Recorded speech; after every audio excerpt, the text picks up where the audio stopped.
Hey ratbags, my name's Jade. I've been covering Grounded for nearly 4 years, done hundreds and hundreds of videos, millions of views, and today I'm going to take you through everything you need to know about crossplay, cross progression, some key features that I need to point out, especially if you're PlayStation and Switch players, and I'm going to guide you through all the gameplay settings. I've put timestamps in, so if you want to skip because you already know how to do something, then go ahead and use them. But this guide is more for PlayStation and Switch players or really brand new to Grounded on how all the settings work, how to share your world, how to share your cross progression so you can play on one device and then go and boot it up and play on another. And talking a little bit about the newly added build limiter, depending on what system you're playing on, basically either a Switch or maybe an Xbox One or PS4, you may have some limitations to builds or things may become a bit unstable. So Grounded have added a way that you can check this, and we'll talk about this as well. So if you find this video useful, do leave a like, go and check out all the rest of my guides and content, and let's go. So since you bought the game, hopefully you've realised it's only a maximum of 4 players. You can play with each other on each other's worlds, but you can't transfer characters across to different worlds or different saves. A big part of Playgrounds, Grounded also recently added a brand new mode called Playgrounds, and Playgrounds basically is a custom creative mode where you can build parkour courses, adventure maps, all sorts of stuff, endless runners, pretty much their version of like Roblox. So let's talk about that and how you can play it. So you are going to have crossplay enabled if you want to go ahead and play Playgrounds, and that means sign into a Microsoft account. You can see the community tab there is going to be greyed out on your PlayStation or Switch, and obviously it tells you exactly how to go ahead and fix this. Go into the options, click enable crossplay, and then you just got to sign in with your Microsoft account and be able to play on any of the Playgrounds, as well as be able to join your friends in crossplay too. You are going to need another device like your mobile or PC to go ahead and sign in on the microsoft.com/link, enter the code, and it's as simple as that. As long as the Microsoft account that you're signing into on that page when you link it is exactly the same one that you've used on your previous console, if it's an Xbox, or on PC where you've already signed into your Microsoft account, you'll then be able to also share your worlds. You need to share your world so that you can have your cross progression from one platform to another. Wait for it to actually take part, don't click back. And there you go, I've now connected my Xbox or Microsoft account. But how do you actually play your previous saves? Well, you've got to make it a shared world. And that's the same if you're on PlayStation and on Switch. So if we actually click on my PlayStation save here, I'm going to left click in. Shared worlds are going to be saved online, and anyone who gets given access to this will be able to play even when I'm not online. So I just shared it there, and now I click left click in again, and it should combine your friends list from whatever other platforms you've linked. If it doesn't, load up your world, play it if you can on your own first, go ahead and save it, and then go ahead and exit out of Grounded, shut the game down and reboot it again. When I did this, then my friends list actually popped up with everyone on board. It should show you the platforms that they're on, whether it's PC, maybe cloud or another console, as well as a PlayStation symbol. This is important because then you'll know whether or not joining a friend's world if they've played it or used it on a different system, and they may have some maybe not as big limitations on build pieces. And then simply click share world with your friends. You can have up to 50 shared worlds shared with you. So remember, this is a saved and shared world. So if your friend's already playing, you'll end up joining his world. You're not going to start playing a new copy. And then just click unshare world if you want to remove that. If you decide to make a world no longer a shared world, it will basically save a copy for you. So don't panic, you're not going to delete that world. Or at the very least, it's going to create a new copy for you. And then you can simply go ahead and share it again if you really wanted to. So if you've shared it with someone, maybe something's gone wrong, there's been some grief in, then you could go ahead and unshare it with that friend and then go ahead and delete that world copy, and it will give you a copy of that world. Or you can even go through some of the backup files and saves for that world and choose one from earlier. So I've just made my PC save a shared world, and it's automatically appeared for me now on my PlayStation. So you can only have 3 of these running at any one time. And just remember, your shared world save will have the little blue symbols on it, and that's the one you need to load up and carry on your progress for just playing on your own across different platforms, or if you are sharing it and making progress with your friends. Now there's some issues at the moment with people maybe transferring across, that if you've got any gear on you, particularly some players are reporting that they're somehow losing their character gear.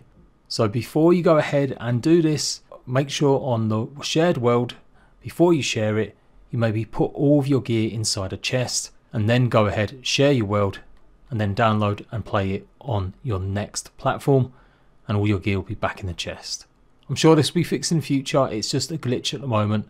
And maybe a last issue that hopefully will be fixed soon. If a world was created in 1.3 and shared in 1.3, people are reporting that they're losing their worlds and all their progress. So the thing to do there, if you're on PC or Xbox, go ahead and delete that shared world or stop it from being shared, and then go ahead and make a new shared world with that same save now that we're on 1.4, and then go ahead and share it so you can play it on PlayStation or Switch or whatever. I'm sure this will be fixed very soon, but yeah, it looks like it is a problem at the moment for some people. Last thing to note before I explain all the settings, when you jump into a game and then you press the pause menu, you will see the brand new build limiter option in the bottom left, or HUD. I'm on 1 of 4 squares on this relatively new save, and it's just to give people a warning that you might be playing on a save that's got a lot going on, and so you might have performance issues or it might be unstable.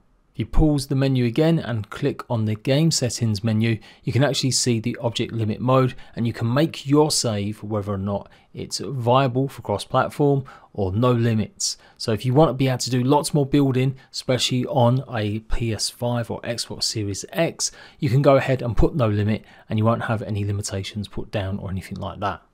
Likewise, if you're not going to be playing with people on different platforms, then a local platform will allow you to have more build options. But if you are playing regularly on a Switch with other people or something a bit lower end, then you need to have cross-platform on. It just might mean that that save becomes a bit more unstable, or you might hit the build limit. Now that's all out of the way, let's start looking at these game settings so you can customize and make Grounded into whatever type of game you want. So, single player or multiplayer? You can play with up to 4 players, of course. Obviously we're going to go in single player. You've got the story mode, and then you've got the playgrounds mode. We'll come to the playgrounds in a while. Click new game, and then we're given some really simple options, and Grounded really explain it well. Unlike a few other survival games I've played in the past, where you had to look at wikis to understand what they do, it is pretty much all here. But there are a few nuances, and just give a bit more explanation about what some of them actually change. So in normal game mode, you've got mild, medium or woe. These are basic difficulties. Mild will make some of the bugs have less health and they won't do as much damage, and you won't need to eat and drink as much. Medium is the default, and woe mode is much tougher. You'll have tougher bugs, they'll hit harder, and you'll need to eat and drink more. Woe mode is seriously tough. It does make a lot of the bugs super tanky. It's definitely only recommended for really hardcore survival players. Even medium mode has often been cited as too tough for beginning players. And the actual advice from Obsidian is to start in mild and change it to medium as you play. And that's right, you can change any of these when you're playing your game, and it won't affect any trophies or achievements. You'll earn any trophies and achievements if you choose any one of these game modes. And if you want to see what the settings really are, you can press Y and go through. And this is what I'm going to explain in more detail what some of these do. So I do recommend medium or mild, and then see if you want to increase the difficulty as you get on. Then we've got creative mode and creative mode with bugs. If you're a big builder, you're into just playing around with build mechanics and making some build art or just some great builds, then you might not want the bugs coming around, and that's why you probably have this mode. Creative with bugs allows you to mess around and get to grips with the game a lot easier, but both of these settings you can't change any of the actual stuff going on. It just pretty much gives you a set amount. So it's kind of rare to really recommend to anyone ever doing a game mode like this. But if you did want like a really peaceful experience and don't want to mess with the settings, creative with bugs is probably going to be the best bet, and the bugs won't attack you. Otherwise, custom mode is where it's at. Here you can change all sorts of options. Quests is a bit of a difficult one. If you have this turned off, you'll find that a lot of laboratory doors that you'll find in the game, they will be shut and you won't actually be able to access some of them.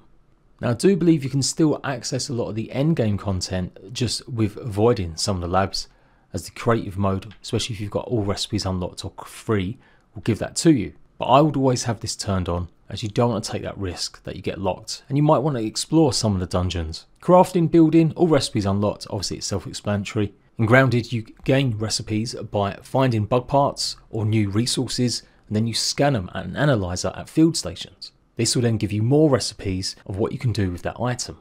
So with this, obviously all of them recipes we unlock straight away. And of course, yes, if you want to not have to gather resources, this is how you can make it a more of an RPG experience, or just a bit easier. You can have all of that for free, so you don't ever have to go and gather. Crafting's a bit of a weird one. More so for people that want to have a real challenge with friends, maybe seeing who can survive the longest without crafting anything. I wouldn't recommend turning that off. Buildings. Likewise, if you want players not to be able to build and have just got to kind of survive, then you can turn that on or off. Building integrity. If you don't want players being able to build a castle on top of just one pillar, then you can turn that on. They'll have to think about structure support. The handy nut is a great feature. It allows creative builders, especially ways to get up to the upper parts of their build.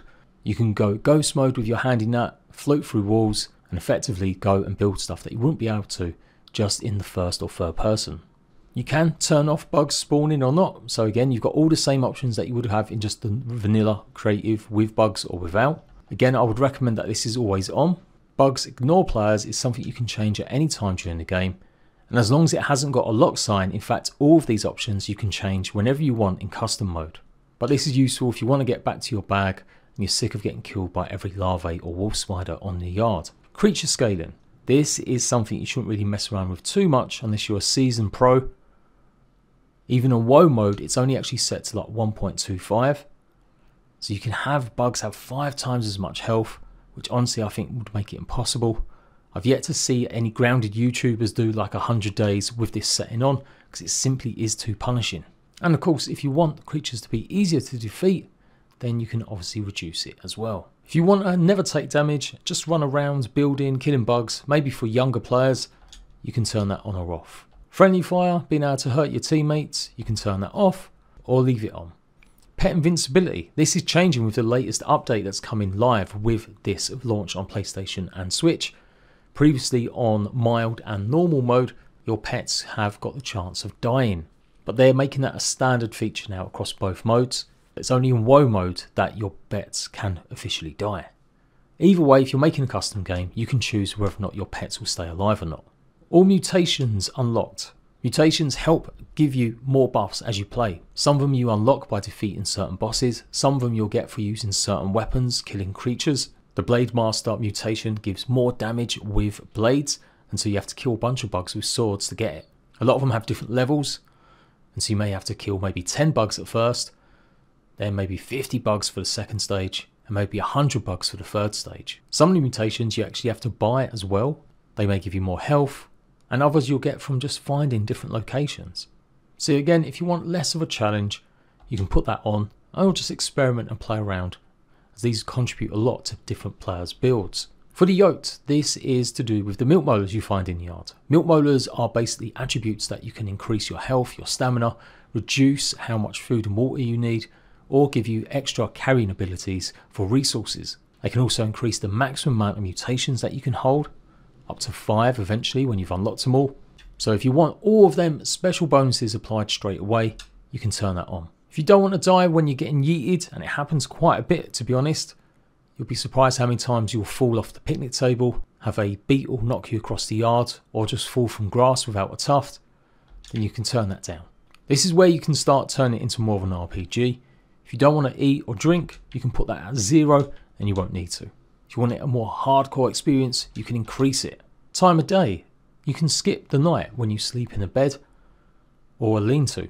So if you actually turn this down, you get more chance to explore during the day, which is pretty much a good thing. If you're recording 100 days, then you may want to skip it a little bit. And that's how some of these troopers do it. At night time, there are certain bugs that come alive more, like wolf spiders, and other bugs that will actually sleep and go back to their caves or their holes. So it's a mixed bag, not being able to see, but generally you won't come across certain bugs as much. And certain bugs only really appear in the evening, like fireflies. Resource respawn rate, things like grass and weed stems, as well as candies, they can all respawn quicker if you have this a bit fast over to the right. Some stuff, like some of the candies and other resources, can take up to 5 days, maybe even 7 days, in-game days, to respawn. So a good reason to have it a bit boosted especially if you're starting out. As I said, if you don't really want it to be a survival game, more of an action adventure game, you can turn off stamina use. So you won't need stamina, you won't need to worry about it draining. Likewise, you can turn off equipment durability. So this coupled together with hunger and thirst, you can really make something more different and make Grounded just an adventure game. You can repair your weapons, but you will need certain resources to do so. Food spoiling. If you have this turned off, be warned, sometimes you want food to spoil, as that gives you the chance to help with some of your crop plots. You can grow certain resources, and if you've got rotten food lying around, I do believe it increases the speed. You also get fertilizer, which can increase the amount of resources that you get. Factional reactivity. When you're messing around in a certain part of the yard, you might start pissing off them bugs that kind of live there. It's kind of zoned out in terms of an area that the bugs will have. So even if you're not killing them, you're just building or just hanging around, it gradually increases this hidden bar. You'll get warnings telling you that the orb weavers have noticed you, the orb weavers are angry, and the orb weavers are about to attack your base. And that's what happens. Don't panic, it's scaled, so at the beginning stages you might only get like one baby orb weaver and maybe a large one if you're lucky. But by the end of the game, you may come across waves and maybe have to deal with 4 or 5 orb weaver babies, as well as maybe 4 or 5 of the larger ones. It only becomes a real problem if you've got creatures like mosquitoes and you've built a big base. They can do some serious damage. So it's worth paying attention to where you build, and I've done plenty of guides showing you some good locations. There are some places better than others where bugs won't be able to get to your base. But as I said, it is a scale and you can turn it on or off whenever you want in custom mode, just like the rest of these settings. Backpack items on death. You can drop your backpack completely and have to get everything. Everything will respawn with you, or you lose everything forever inside that bag. You can also drop resources, so you'll keep your gear, your armor, your weapons, and just drop anything else that you've managed to harvest. Menus pause game, that comes in handy a lot, especially if you get surprised by a bug and it startled you. You can literally pause. Otherwise, if you press pause, nothing's going to happen. And photo mode obviously is something great to have on. I do recommend it, although be warned, if you're playing multiplayer, other players can activate photo mode, and means that it'll be activated for you too. So if you don't want players taking pictures on your world, then you could turn that off. So there we go. Anything with a lock symbol you cannot change once you've begun a world. Anything else you will be able to mess around and customize as you play. Once you've accepted, then you begin. You've then got your choice of your 4 characters. There's no differences in abilities or attributes, but they do have more unique storylines, but they do have more unique voice lines that they'll say. So straight away, if you press the start menu, you can go to game settings, and this is how you can change stuff on the fly. Also note, if you've played a regular mode, whether it's mild, medium or woe, you've not customized anything, you get a one-time chance to make that into a custom game. It will appear here in the pause menu. So if you have found something that you're just not enjoying and you don't care about earning trophies or achievements, you have that one-time chance to turn it. Once you do though, you can't turn it back, so be warned. If you give up, you'll respawn at the last place that you were at. If you go into options, there's a bunch of stuff here which I don't think I'm necessarily going to show you too much, but if you do want a bit more of a hardcore survival experience, you can turn off the show tutorials and the show survival quests, making it a much more challenging and interesting take. A few other things as well to do with playgrounds. When you create a new playground, it shows the code. So if you want other players to get it, then obviously it'll be at the bottom of the screen. Well, you can turn that off if you really want to keep it a bit more exclusive or just not show on your screen. I'm not going to go through the graphic options, but I will say it is definitely worth turning off motion blur like always. But one definitely you might want to consider is the depth of field blur. You'll notice that my world kind of looks pretty clear. I can see lots of things in far off distances. And that's going to be different from yours because I'm using a PC at the moment for this guide. And I've messed with the actual game files themselves to reduce the amount of basically blur. Far off items, places, they are going to have a little mild blur to them to keep things a bit more of a mystery, and it does help with performance. Now Obsidian did make it so that consoles have got a bit more options and choice with it, and that's exactly what the depth of field blur does. It can add to the game, making you feel smaller, so you might want to consider keeping it as medium or even turning it up. But otherwise I would say put it on low. It helps get your bearings with the map. A few other tips as well while we're here. You can map your in-game controls, and this is something really vital. On keyboard, you can go ahead and use numbers. So this way you can hop over to something really quickly. On your PlayStation and Switch, you don't have that. So we have a radial wheel. That's how you choose and swap your weapons really quickly, as well as use consumables. You can customize the slots so that when you look inside your crafting menu, your hot pouch here, if you've got any of the same kind of item, it will normally deposit it in there. So if you've got food here, once you've eaten the food that's in that slot, if you've got any more food in your backpack, it should be easy and quick to go straight into that slot when you choose it. You can customize these as well, just by clicking the unassigned slot and then X to assign whatever slot it is. And you've got different loadouts as well. These can be activated on the fly, so you can load up 3 different hotbars. And so if you want to customize and switch over to your other hotbar, you press the LB or L1, and then you can go ahead and swap over to your other hot pouch. Definitely recommended, so that you've got a good regular all round. Then maybe have your ranged build if you've got your bow in your inventory, and then maybe one to do with tools, so you've got your harvesting mode. You can even put armor in your hot slots, your hot pouches, so you can change your armor really super quickly just by doing it, pressing L1, and then quickly changing to what you want. Remember I mentioned mutations? Here they all are. As I said, you can activate up to 5 once you've unlocked that ability at any one time, but you can also have loadouts for them. So if you press the right D-pad, this should be able to change to the 4 slots that you have. Again, making sure that you've got the right mutations working for you depending on what you're doing. Some mutations allow you to go a lot quicker, or steal bugs, or take less fall damage. So you might want to have one of them presets loaded with all them types of mutations, so you can run around the yard pretty quickly. And then when it's time to get into combat mode, you switch it over and you've got your more health based and stamina based mutations. Now I went off key a little bit there, but top tip here, go to hot pouch slot 1, click on this and make it the left D-pad.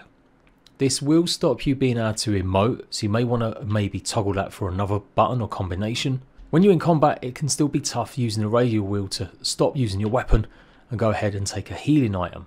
Whereas now, if I were to get some healing items or any item that I want to use a lot, we can go ahead and put the mushrooms in this slot, and even when I'm doing something else, I can just simply press the left D-pad and I'll use and consume that item. This will help you out in combat hugely. So do at least take advantage of that. But like I said, it will replace or stop you using emotes. So you might want to change the emote buttons, which you can do. So now I've made my emotes the LT and the Y button instead. And lastly, with top tips with the options, if you actually go into accessibility, you can change a bunch of stuff, make writing bigger. But one I really like using is wide interaction. This allows you to pick up items a lot easier on the floor. I definitely recommend having this turned on. And arachnophobia mode. We can see what the spiders will look like if you've got this completely turned on or only partially turned on. We call them doughboys when they're like this. There's a whole bunch of different things here you can do. Let's check them out to see if any of them will suit you. Just remember as well, down on the D-pad, as it tells you here, give you a whole bunch of the same options that you've already just seen. Last thing to talk about is playgrounds. If we go down, got 3 options: continue any that you've got, create a new one so you can customize and make your own. You can have a grass box, which is simply just an empty box with only a few tunnels and maybe laboratory pieces, or the backyard as it is right now, and you can customize and add more to it. You don't earn any achievements in playground mode, and you can customize just like you have earlier with your regular game mode to a different bunch of options. So this is where the handy nut comes in handy as well. Get it? Handy nut. And obviously, yes, you can have this on your regular game mode if you create a custom mode. But here, it allows us to go ahead and build a lot easier as well. And there's the ghost mode, as I mentioned earlier too. So it's great for creating adventure maps, parkour maps, funny builds, whatever it is you can come up with. There's a whole variety of switches, logic gates. You can pretty much spawn in absolutely any item that's in-grounded and place it, as well as bugs. So it's a great way to also test yourself. Instead of having to run around the whole yard looking for creatures, you can just go ahead and spawn a bunch in, and then when you're ready to play, see how much you can take them on easier or harder. Now I've done plenty of guides on playground modes separately, so go and check some of them out. If you do click on the downloads, then you can try everyone else's created ones. If we go to all-time hits, you'll see that there's a map called Only Down, and this is me. Yes, I am Jammy Jade. Let's go and give it a try. There's the code, and it's pretty much only up, but instead it's only down. You can download these and play them with your friends. You just have to create a multiplayer world first, and then join or host. And the same thing, you'll be able to choose what of the playgrounds you want to play. So there we go, folks. Hopefully this video has helped you out. Make sure you got a notification bell dinged. Go and check out all my other guides, and I'll see you ratbags later.